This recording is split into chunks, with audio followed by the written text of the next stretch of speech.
Yann Brossard. Bonjour. Merci beaucoup de nous accompagner pendant cette première demi-heure. Vous êtes élu de Paris, membre du groupe communiste, vice-président de la commission d'enquête narcotrafic. On va en parler dans quelques instants. Et porte-parole du Parti communiste. On a commencé par cette intervention hier soir. Gabriel Attal, aux 20h de TF1, il a confirmé donc qu'il y aurait une réforme de l'assurance chômage cette année. L'une des pistes consiste à réduire la durée d'indemnisation des chômeurs. Comment réagissez-vous face à cette annonce ? Je trouve tout ça assez odieux. On a un Premier ministre qui s'invite sur le plateau de 20h de TF1, qui est là pour commenter l'échec de sa propre politique économique, parce qu'il est ministre depuis longtemps maintenant, et il nous dit qu'il va falloir casquer. Et qui est-ce qu'on va mettre à contribution ? Prioritairement les chômeurs. Pendant ce temps-là, on continue à avoir chaque année 200 milliards d'euros d'aide publique aux entreprises sans aucune espèce de contrepartie. Mais ceux qui vont faire des efforts, ce sont les plus fragiles de la société, c'est-à-dire ceux qui sont privés d'emploi. Ce n'est d'ailleurs pas la première réforme de l'indemnisation du chômage, puisqu'il y en avait déjà une il y a quelques années, quand Mme Borne était ministre du Travail. Et vous vous souvenez, on nous a dit à l'époque, ça va inciter ces chômeurs à retourner vers l'emploi. La réalité, c'est que depuis, le chômage a augmenté. Donc ça n'a eu aucune espèce d'effet. Ça n'est pas parce que vous indemnisez moins le chômage que vous créez du travail. Pas du tout. Et donc le calcul est absurde. Et par ailleurs, il est cruel parce que ce sont des gens qui, de fait, vont être encore davantage précarisés. Bruno Le Maire reçoit aujourd'hui les parlementaires à Bercy, justement pour écouter leurs pistes d'économie face à ce dérapage du déficit. Quelles sont les pistes des communistes ? Mais d'abord, quand on a une politique économique qui échoue, il se trouve que Bruno Le Maire est ministre de l'économie et des finances depuis le premier quinquennat Macron, on se remet en cause. On s'interroge sur les raisons qui font que cette politique économique produit un désastre. Et au fond, quand même, on a un banquier à la tête de l'État et il a fallu qu'on ait un banquier à la tête de l'État pour qu'on se retrouve ruiné. On nous a dit, c'est le Mozart de la finance, c'est pas le Mozart de la finance, c'est la Castafiore. Regardez l'état des finances publiques dans notre pays. Donc, on aurait besoin d'une remise en cause. Nous, par exemple, nous faisons une proposition très simple. Il ne doit pas y avoir d'aide publique aux entreprises sans contrepartie. Qu'on aide des petites boîtes, qu'on aide des PME, qu'on leur permette de se développer très bien, mais qu'on continue à donner des aides publiques à des entreprises qui, pour certaines, sont des entreprises du CAC 40, qui versent des dividendes records à leurs actionnaires, qui, pour certaines, licencient, qui, pour d'autres, font de l'optimisation fiscale. Enfin, c'est quand même un monde. On jette l'argent par les fenêtres. Nous disons, toute aide publique doit être conditionnée à l'emploi, à la formation, à de bonnes conditions de travail. Et si pour toutes les entreprises. Oui, et si on a des entreprises qui font un mauvais usage de ces aides publiques, elles doivent rembourser les aides dont elles ont bénéficié. Et je pense que c'est une logique de droit et de devoir que tout le monde devrait pouvoir comprendre. Donc voilà une proposition concrète que nous faisons. Mais enfin, je trouve que la démarche est quand même un peu particulière. Vous savez, des gens, ils ruinent l'État, puis ensuite ils demandent aux oppositions de faire des propositions pour y remédier. Vous savez, c'est comme quelqu'un qui vient chez vous, qui bordélise tout et qui ensuite vous demande de ranger. C'est quand même une démarche qui est étrange. Sur les super-profits, Gabriel Attal a dit hier qu'il n'avait pas de dogme. Ça vous a rassuré ? Oui, non, mais ils disent ça depuis des années maintenant. À chaque fois, ils disent il n'y a pas de dogme, il n'y a pas de tabou, puis il ne se passe jamais rien. Donc à un moment donné, il serait bon de passer à l'action. Quand il s'agit de passer à l'action pour mettre un peu plus la tête sous l'eau à ceux qui sont les plus en difficulté dans notre société, il n'y a pas de problème, ça va très vite. Quand il s'agit de s'en prendre aux privilèges de quelques-uns, c'est toujours beaucoup, beaucoup plus long. Quand même, le fil rouge de cette politique, c'est toujours de s'en prendre aux mêmes. Et c'est ce qui, au-delà de la politique, moi, me heurte profondément. Je trouve ça injuste, je trouve ça cruel. Et vous savez, ça n'est pas la France. Ça n'est pas ce qui fait la grandeur de ce pays, qui est un pays qui est basé sur un modèle social, qui s'est construit, reconstruit après 1945 sur ce modèle social, avec le développement de la sécurité sociale. Et ils sont au fond en train de défigurer tout cela, de défigurer ce qui a fait la force de la France et ce qui a fait que nous étions d'ailleurs un pays envié partout à travers le monde. Sur les impôts, parce que c'est l'une des questions, est-ce qu'il faut augmenter les impôts ? Gabriel Attal hier a dit il y a la ligne rouge, c'est qu'on n'augmente pas les impôts des classes moyennes. Et aussi on n'augmente pas les impôts de ceux qui permettent le travail. Est-ce que pour vous, il faut augmenter les impôts des particuliers ? Mais c'est eux qui augmentent les impôts. C'est ça que je trouve lunaire. Il nous dit il n'est pas question d'augmenter les impôts. Qui est-ce qui a fait exploser la taxe sur l'électricité qui fait que le prix de l'électricité aujourd'hui augmente ? C'est eux. Qui est-ce qui double les franchises médicales, c'est eux. Donc ils ont beau dire qu'ils baissent les impôts, ils ne baissent pas les impôts. De fait, ce sont des taxes, puisque les Français n'ont pas le choix de les payer ou pas. Aujourd'hui, votre électricité... Mais ils ont versé certains impôts. Mais Gabriel Attal, hier, il a parlé de la taxe d'habitation, de la redevance. Il y a eu des impôts qui ont baissé. C'est en réalité un tour de passe-passe. Parce que vous baissez la taxe d'habitation, donc vous vous retrouvez avec des collectivités locales qui ont de plus en plus de difficultés et qui, du coup, soit augmentent la taxe foncière, soit font reculer le service public. Et donc, vous êtes quand même obligé de payer davantage, puisque vous avez, par exemple, des tarifs de crèche qui augmentent, des tarifs de cantine qui augmentent, parce qu'à un moment donné, il faut bien être capable de boucler le budget. Donc, ce que vous gagnez d'une main, vous le reperdez de l'autre. Non, ce que voient les Français, c'est qu'ils ont des difficultés de pouvoir d'achat de plus en plus importantes. Et je note par ailleurs que le Premier ministre avait promis dans son discours de politique générale un grand plan pour désmicardiser la France. Je me souviens qu'avec Fabien Roussel, nous étions d'ailleurs allés à Matignon avec des fiches de paye. Et quelles mesures concrètes aujourd'hui vous avez pour améliorer la situation des salariés de notre pays? Absolument rien. Rien. Et donc, je pense que la grande question, c'est la question des salaires, l'indexation des salaires sur l'inflation, comme nous l'avons proposé avec Fabien Roussel. Et il a redit hier qu'il y avait trop de monde autour du SMIC parce que ça coûtait trop cher aux employeurs d'augmenter les gens qui sont proches du SMIC et qu'il fallait changer ça. Vous avez raison. Et donc ? Donc, au moins, vous partagez sa philosophie. D'accord. Le diagnostic est juste. D'ailleurs, il n'y avait pas besoin de faire de grandes études pour s'en apercevoir. Il y a besoin de mesures concrètes. Et donc, nous avons déposé plusieurs propositions de loi qui visent à indexer le salaire sur l'inflation. Je pense qu'il serait temps maintenant que le gouvernement s'empare des propositions que nous avons faites. Gabriel Attal a également parlé d'un autre sujet hier, puisqu'il a reçu hier après-midi le proviseur du lycée Maurice Ravel à Paris, ce proviseur qui s'est mis en retrait menacé de mort après une altercation avec une élève, c'était fin février, une élève à qui il demandait de retirer son voile. Gabriel Attal a annoncé que l'État allait porter plainte contre cet élève pour dénonciation calomnieuse. Vous saluez cette décision ? Oui, je salue cette décision, elle me paraît absolument nécessaire. Au-delà de ça quand même, ce cas est le symbole d'une forme de faillite de l'État quand même. Parce que qu'un chef d'établissement soit condamné à quitter son poste parce qu'il ne se sent pas protégé, c'est quand même terrifiant. Et malheureusement, ça n'est pas un cas isolé, ça n'est pas la première fois. Et donc cela doit nous préoccuper grandement. La République se doit d'être aux côtés de ses professeurs. Je le dis, je suis enseignant de métier, fils d'enseignant. Je pense que notre pays doit beaucoup mieux traiter ses professeurs, notamment lorsqu'ils sont menacés. Et de fait, il y a de plus en plus de menaces aujourd'hui. Et là, vous notez un changement de discours au sommet de l'État. Gabriel Attal, il a redit qu'il en soutient le professeur. Il y a cette plainte qui sera déposée de la part de l'État. Il a dit le pas de vague, c'est terminé. Est-ce que vous notez un changement de ton ? En tout cas, il le dit, tant mieux. Et j'ai envie de le croire parce que ce sont des sujets trop graves pour qu'on ne prête pas d'attention aux propos qu'il a tenus. Nous avons d'ailleurs fait avec Pierre Ouzoulias une proposition concrète. C'est que les enseignants qui sont menacés puissent bénéficier automatiquement de la protection fonctionnelle, c'est-à-dire notamment la prise en charge de leurs frais de justice lorsqu'ils entament des procédures. Aujourd'hui, il faut l'accord de l'administration pour pouvoir le faire. Dans 3/4 des cas, elle l'accorde, mais dans 1/4 des cas, ça n'est pas le cas. Nous disons automaticité de la protection fonctionnelle. Je crois qu'en 2022, il y a 4000 personnels de l'éducation nationale et de l'enseignement supérieur qui ont fait ce type de demande. Je pense que c'est nécessaire. Systématiquement, nous devons être aux côtés de nos professeurs, nous devons être aux côtés du corps enseignant, parce que sinon, on en arrive parfois à des conséquences absolument tragiques. On va parler de l'actualité du Sénat. Vous êtes vice-président de la commission d'enquête sénatoriale sur le narcotrafic. Cette semaine, vous avez auditionné notamment Bruno Le Maire et le procureur François Molins. On en parle avec Mathias Arès qui nous rejoint.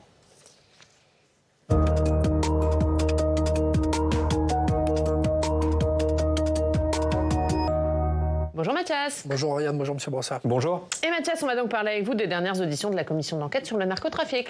Oui, avant d'en voir les conséquences les plus funestes du narcotrafic, il y a au début de la chaîne le consommateur, le petit consommateur qui fume son joint le week-end. C'est une paraphrase. Sur ce point, Bruno Le Maire a voulu passer un coup de gueule contre les discours de banalisation qui valorisent la dimension récréative de la consommation de stupéfiants. Le cannabis, c'est cool, et la cocaïne, c'est chic. Voilà la représentation sociale des drogues. La réalité, c'est que les deux sont des poisons, que les deux sont destructeurs et que les deux participent à la fragilisation de toute la société française. Voilà, face à cela, Bruno Le Maire a précisé sa position, celle de la tolérance zéro du trafiquant au consommateur. Yann Brossa, que pensez-vous de la position de Bruno Le Maire ? Vous savez, moi, j'ai jamais fumé une cigarette de ma vie, donc c'est pas moi qui vais vous expliquer que tout ça n'est pas nocif. Ma mère est morte d'un cancer du poumon, donc ce sont vraiment des sujets sur lesquels je suis tout à fait conscient des ravages provoqués par tout ça. Simplement, on a le droit d'objectiver le phénomène et de se poser une question. La France est l'un des pays de l'Union européenne qui sanctionne le plus durement la consommation de cannabis. Je parle pas d'autre chose, je parle du cannabis. Nous sommes l'un des pays de l'Union européenne qui fait preuve de la plus grande sévérité sur la consommation de cannabis. Est-ce que cette grande sévérité a un effet sur le niveau de consommation ? Est-ce que parce que nous sommes très sévères avec la consommation de ce produit, il y a moins de gens qui en consomment ? Pas du tout. Nous sommes l'un des pays d'Europe dans lesquels on a le plus fort taux de consommation du cannabis. Donc à un moment donné, quand on est confronté à cette contradiction-là, on a le droit de se demander si c'est efficace. Bon. Et en l'occurrence, un ministre de l'économie et des finances qui fait la morale, je ne suis pas persuadé que ce soit d'une efficacité décisive. Moi, mon sujet, c'est comment on fait en sorte que les gens en consomment moins. Mais je ne suis pas sûr que c'est en faisant preuve de cette sévérité-là qu'on y arrive. Je pense que ça passe d'abord par de la prévention, par de l'éducation, par des politiques de santé publique. Voilà, je ne parle pas du trafic, je parle de la consommation. La légalisation serait une piste ? Moi, en tout cas, à titre personnel, je pense que dans mon groupe, ça ferait débat, mais moi, à titre personnel, je suis favorable à la légalisation de la consommation. C'est-à-dire qu'on n'aille pas sanctionner les consommateurs, qu'on lutte contre le trafic. Oui, plus que jamais, mais sur la consommation, oui, je suis favorable à ce que la législation évolue. Mais est-ce que pour lutter contre le trafic de drogue, en général, il ne faut pas justement s'attaquer aux consommateurs ? Je ne suis pas persuadé que ce soit le plus efficace. Je pense que vis-à-vis du consommateur, l'essentiel est dans une politique de santé publique, comme d'autres pays l'ont fait, avec plus de succès que nous. Et donc je pense qu'il faut être pragmatique et regarder ces expériences-là. Sur le trafic, il faut être d'une sévérité absolue, et notamment vis-à-vis des têtes de trafic. Ça, oui, absolument. Justement, on va parler des opérations Place Nette, mais d'abord, il y avait une autre audition, puisqu'il y a des soupçons de lien avec le terrorisme qui planent sur le trafic de drogue. François Molins, l'ancien procureur général près la Cour de cassation, en a parlé, c'était hier, au moment de son audition. Oui, c'est un lien qu'avait déjà fait Bruno Le Maire. Il avait pour sa part parlé des ramifications entre les deux branches qui peuvent être établies par le financement ou par l'approvisionnement en armes. François Molins a pour sa part parlé du terrorisme au sens large, des crimes en bande organisée, et il a rappelé des préconisations qu'il avait pu faire par le passé. Je vous rejoins tout à fait sur le drame qu'il y a en Amérique du Sud. Je fais de la formation anti-blanchiment, moi, en Amérique latine. Il y a eu 12 procureurs assassinés en 2022 en Amérique latine, donc non compris le Mexique, en lien avec le crime organisé, en une année. Alors, on avait fait 2 propositions à l'époque dans ce rapport qui n'ont pas été suivies d'effet, sauf erreur de ma part. La première, c'était une cour d'assises spéciale, donc qui permettent de juger non pas les crimes en relation avec le trafic de stupéfiants, je pense que juridiquement la formule est plus impropre, mais plutôt les crimes de meurtre et d'assassinat commis en bande organisée. Voilà, Bruno Le Maire proposait la veille d'appliquer les mêmes jurisprudences au narcotrafic qu'au terrorisme. Yann Brossa, est-ce qu'il est temps de taper un grand coup sur la table ? Oui, bien sûr. Et de ce point de vue, les préconisations de François Molins me paraissent tout à fait justes et méritent d'être suivies d'effet, absolument. Une fois de plus, sur le trafic, sur la lutte contre le trafic de drogue, il faut être d'une sévérité absolue. Alors, parmi les auditions que la Commission a suivies, quelles mesures, selon vous, seraient applicables et surtout efficaces à très court terme avant d'imaginer un plan plus large ? Je pense qu'il y a une vraie question autour du retour de la présence de l'État aux frontières. Vous avez depuis des années maintenant un recul du nombre de douaniers. Vous avez eu encore en 2022 et 2023 2000 postes de douaniers qui ont été supprimés. Et on doit quand même se poser la question de cette masse considérable de stupéfiants qui arrivent sur notre territoire et qui de fait ensuite se retrouvent pour une bonne part dans les quartiers de notre pays. Donc on a besoin d'un retour de l'État aux frontières, d'un retour du contrôle de marchandises et donc d'une embauche massive de douaniers pour faire en sorte qu'on ait plus de contrôle et qu'on puisse intercepter davantage de stupéfiants. Ça, c'est peut-être la vision la plus macro sur le terrain. Très concrètement, est-ce qu'on peut imaginer des solutions très efficaces? On a vu les opérations Place Nette faites par le ministère de l'Intérieur, ça aussi c'est une bonne piste. Mais moi j'ai pas d'hostilité de principe à ces opérations-là, et si ça permet de soulager un certain nombre de quartiers, tant mieux. Vous savez, je suis élu du 18e arrondissement où de fait ce problème se pose. Simplement, il faut avoir l'honnêteté de le dire. Vous pouvez aussi avoir une espèce d'effet plumeau, c'est-à-dire que vous mettez le paquet sur un quartier et puis ensuite vous vous retrouvez avec des dealers qui partent quelques mètres ou quelques dizaines de mètres plus loin.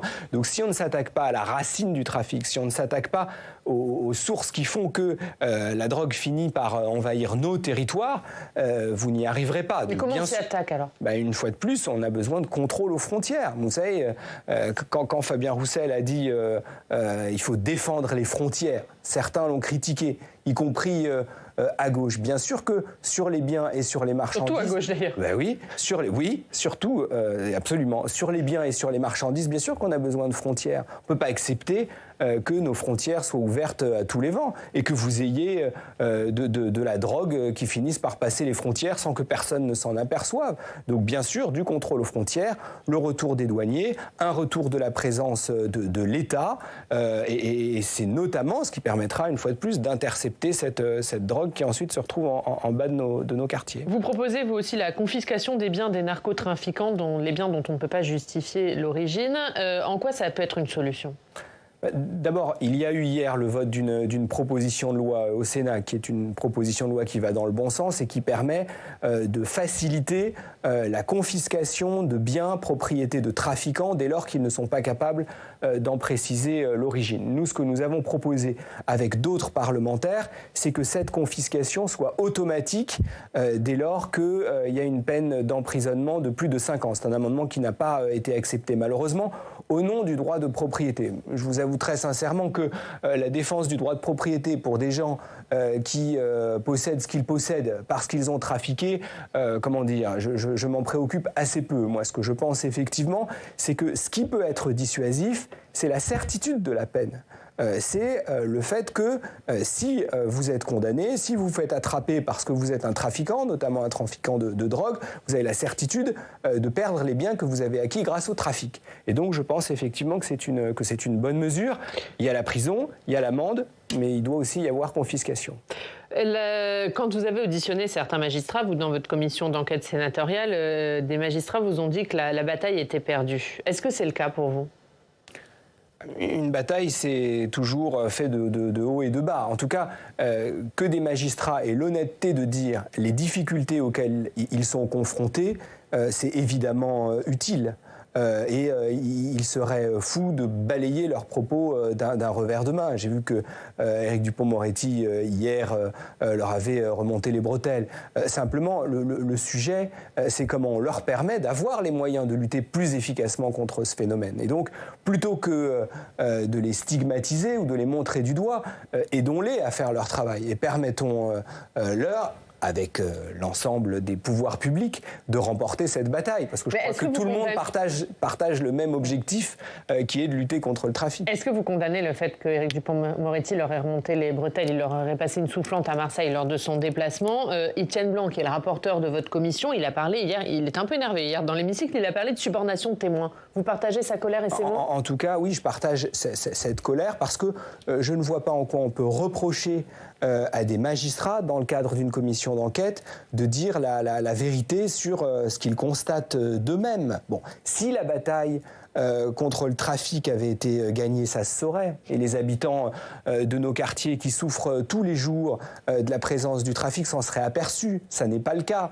Donc en réalité, ils n'ont fait qu'établir un constat très largement partagé par les Français. Et c'est problématique que le garde des Sceaux intervienne derrière pour réprimer ces propos. Je trouve ça problématique. Je comprends que ces propos ne soient pas agréables à ses oreilles, mais à un moment donné, il faut regarder la réalité en face si on souhaite pouvoir remédier à un problème comme celui-là. Vous allez auditionner Éric Dupond-Moretti bientôt ? Oui, je crois, le 9, je crois. Le 9 avril. Ça sera tendu l'audition vu ce qui s'est passé hier ? Je n'en sais rien. Il y a encore un peu de temps d'ici là. Merci Mathias. À tout à l'heure. Oui, on parlera plan Vigipirate et son niveau le plus élevé. Ce sera à suivre dans le club. On va parler du CETA, puisque les communistes avaient mis à l'ordre du jour ici au Sénat le texte sur le CETA, c'est cet accord de libre-échange entre le Canada et l'Union européenne. Ici au Sénat, il a été rejeté, mais pour que le texte aille à l'Assemblée, il faut que le gouvernement transmette ce texte à l'Assemblée nationale. Or, Franck Riester, le ministre, a dit que le gouvernement ne transmettrait pas ce texte avant les européennes, car, je cite, « ce sujet nécessite un temps de débat apaisé. Nous ne souhaitons pas que certains groupes d'opposition instrumentalisent ce débat légitime ». Vous attendiez à ça ? Non, enfin, je n'ai pas un espoir démesuré dans M. Riester et dans ce gouvernement. Mais enfin, quand même, on a affaire à une fraude démocratique absolument hallucinante. D'abord, vous avez une première fraude démocratique qui est que depuis 7 ans, cet accord de libre-échange avec le Canada s'applique alors qu'il n'a pas été ratifié et notamment pas voté par le Sénat. Nous avons pris nos responsabilités, nous avons permis que dans le cadre de notre niche parlementaire, il puisse être soumis au vote. Et il a été rejeté. Et ensuite, le gouvernement nous dit on transmettra le texte à l'Assemblée nationale pour qu'il puisse être soumis au vote, mais après les élections européennes. Pourquoi après les élections européennes ? En quoi est-ce que la proximité des élections européennes fait qu'il serait scandaleux de voter sur ce texte ? Après tout, parce qu'il dit que vous instrumentalisez le débat à des fins électorales. C'est le gouvernement qui, en l'occurrence, instrumentalise le calendrier pour éviter de se prendre une claque, parce que ce serait vraisemblablement le cas, à quelques jours des élections européennes. C'est eux qui instrumentalisent le calendrier. Le cours normal des choses, ce serait que ce texte puisse être soumis à l'Assemblée nationale. Les députés communistes ont proposé de le faire le 30 mai prochain, puisque leur prochaine niche parlementaire, c'est à ce moment-là. Et donc la logique voudrait que le gouvernement transmettre ce texte comme il le fait pour tous les textes. Il est rarissime que le gouvernement retienne la transmission du texte. Et puis ensuite, vous avez vu que M. Barrot, qui est ministre de l'Europe, a dit « mais même si l'Assemblée nationale votait contre, on n'est pas sûr qu'on notifierait la décision à la Commission européenne ». Mais enfin, on est où ? Sommes-nous encore en démocratie ou avons-nous encore quelques principes démocratiques qui s'appliquent ? C'est quand même une question qu'on finit par se poser et ce sera d'ailleurs l'une des questions des élections européennes. Ils ne veulent pas qu'on en parle, on en parlera quand même. Je vous remercie d'ailleurs d'avoir organisé le premier débat sur ces élections européennes, mais je suis sûr que Léon Desfontaines, qui est mon candidat et qui est un excellent candidat, en fera un sujet de campagne. On parle de Léon Desfontaines dans 30 secondes, mais qu'est-ce que vous allez faire ? Du coup, le 30 mai, c'est plié, vous ne pourrez pas examiner ce texte. Qu'est-ce que vont faire les communistes ? Mon petit doigt me dit que les députés communistes vont quand même en parler le 30 mai prochain. À travers un débat ? Je pense qu'ils annonceront un certain nombre de décisions, mais en tout cas, je le souhaite, et que le gouvernement soit bien certain... Mais il y aura quoi, un débat, une proposition de loi, comment ça va se passer ? On verra, c'est aux députés communistes d'annoncer. Mais il y aura quand même quelque chose dans la niche du 30 mai. Je pense, oui. Et en tout cas, que le gouvernement compte bien sur nous. On parlera du CETA matin, midi et soir, d'ici les élections européennes et après les élections européennes. Alors, Léon Desfontaines, justement, c'est votre candidat du Parti communiste aux élections européennes. Il est donné autour de 3% dans les sondages. Est-ce que vous pâtissez d'un vote utile, Raphaël Glucksmann, à gauche ? Je ne le sais pas. En tout cas, si c'est le cas, je voudrais tout de suite y remédier et dire qu'il y a deux projets très différents. Le projet que nous portons n'est pas celui que porte Raphaël Glucksmann. Que dit Raphaël Glucksmann ? C'est respectable, mais c'est une position à laquelle je n'adhère pas. Il dit qu'il faut plus d'intégration européenne. Autrement dit, il faut donner plus de compétences à la Commission européenne. Ce que nous disons, nous, c'est l'expérience prouve que la Commission européenne fait un bien mauvais usage du pouvoir qu'on lui donne. Elle privatise, elle met en concurrence, elle met à mal nos services publics. Et donc, quand on est de gauche, on ne peut pas adhérer à un projet comme celui-là. On n'a pas besoin de plus d'intégration européenne, on a besoin de plus de souveraineté. On a besoin de faire en sorte... Ça veut dire que Raphaël Glucksmann, il n'est pas de gauche ? Mais je n'émettrai pas de jugement à l'emporte-pièce. Ce que je dis aux électeurs de gauche, c'est regardez bien les projets. Ce que nous disons, nous, c'est qu'il faut plus de souveraineté parce que c'est la condition pour avoir plus de services publics et plus de justice sociale dans notre pays. Nous ne voulons pas transmettre plus de compétences à la Commission européenne. Et donc, Si vous voulez plus d'intégration européenne, donc plus de privatisation et moins de services publics, vous pouvez voter pour d'autres listes. Si vous voulez plus de souveraineté, plus de justice sociale, plus de services publics, c'est pour nous, c'est pour la liste de Léon Desfontaines qu'il faut voter. Est-ce que vous pensez que après ces élections européennes, il y aura une recomposition de la NUP? On le disait, Raphaël Glucksmann est donné largement devant Manon Aubry, la candidate de la France insoumise. Est-ce qu'il faudra recomposer la NUP autour du PS derrière? Il faudra, en tout cas, que la gauche se retrouve. Ça, c'est certain. Elle peut se retrouver après ce qui s'est passé? Et avec Jean-Luc Mélenchon? Enfin, en tout cas, je pense qu'il y aura besoin que la gauche se retrouve. Bon, et de fait... Mais quelle gauche? Est-ce que c'est la gauche LFI de Jean-Luc Mélenchon? Une gauche populaire, républicaine, attachée à ses principes fondamentaux, attachée à la justice sociale, capable de mobiliser l'électorat populaire, ce que Fabien Roussel incarne très bien. En tout cas, celle de Jean-Luc Mélenchon. En tout cas, moi, je souhaite que la gauche puisse se retrouver et surtout qu'elle puisse gagner, parce que je ne veux pas me retrouver avec une élection présidentielle qui aboutirait à la victoire de Mme Le Pen. Est-ce que, quelle que soit la recomposition à gauche, Fabien Roussel sera candidat en 2027 ? En tout cas, Fabien Roussel est très déterminé à être utile en 2027, ça c'est certain. Mais pas forcément candidat. On verra. Merci Anne Brossard. Merci à vous. Merci beaucoup d'avoir été avec nous. À bientôt. Dans 20 minutes, dans le Club des Territoires, on parlera de la menace terroriste qui pèse sur la France. La France qui est à son niveau d'alerte maximale. Ce sera le débat du club. D'abord, on accueille Christophe Gomard.